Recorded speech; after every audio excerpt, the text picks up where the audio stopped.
Le festival est né en 2011.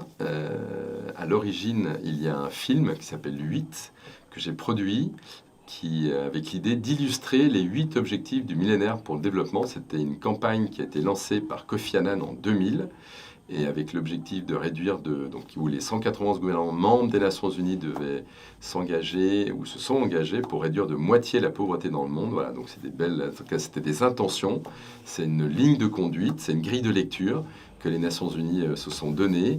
Et voilà, et nous sommes inspirés de ces 8 thèmes pour en faire 8 films.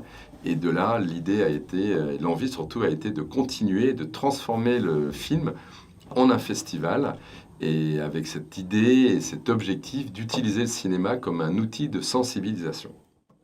Et alors, c'est un festival français ou international ? Alors, c'est un festival international. On reçoit plus de 300 courts-métrages chaque année qui viennent du monde entier. Comment se déroule le festival ? Il y a du long-métrage et du court-métrage. Et pour la catégorie court-métrage, elle est exclusivement présentée dans les prix jeunesse, où il y a 3 catégories. Il y a le prix des enfants, le prix des collégiens lycéens et le prix des étudiants. Quels sont les principaux temps forts du festival ?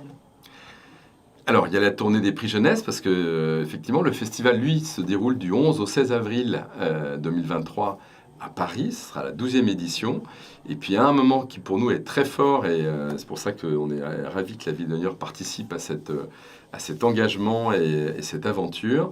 La tournée des prix jeunesse commence vers mi-octobre, va jusqu'à fin février dans les établissements scolaires en France et à l'étranger. Et ensuite, on a le plaisir, bien évidemment, de pouvoir présenter et remettre les prix sur scène lors de la cérémonie de remise des prix qui aura lieu donc le 16 avril prochain. Mais ce que je peux dire aussi, c'est que Niort nous permet effectivement d'exister avec les courts-métrages dans la ville de Niort et sa région.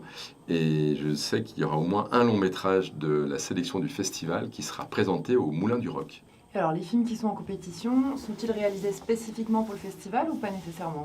Non, ces courts-métrages sont principalement inspirés d'histoires vraies. Très souvent, c'est le cas, ou du moins de sujets qui interpellent les réalisateurs et les réalisatrices. Donc on se retrouve en fait à un moment donné à être sur le même chemin qu'eux. C'est les mêmes sujets, c'est des vrais sujets de société et sur lesquels on est tous concernés et sensibles.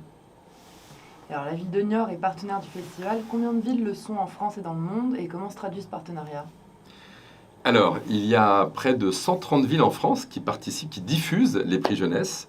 Mais voilà, mais il faut le dire, Niort est la ville la plus investie avec le festival et nous en sommes très fiers.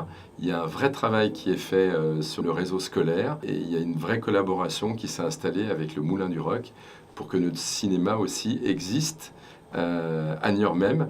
Alors après, nous ne sommes pas que présents en France, on est aussi présents en Afrique francophone, dans 6 pays. Il y a le Burkina Faso, le Burundi, Madagascar, Mali, le Sénégal et l'Afrique du Sud. Et on peut dire également que la principauté de Monaco fait participer près de la moitié de ses élèves au festival.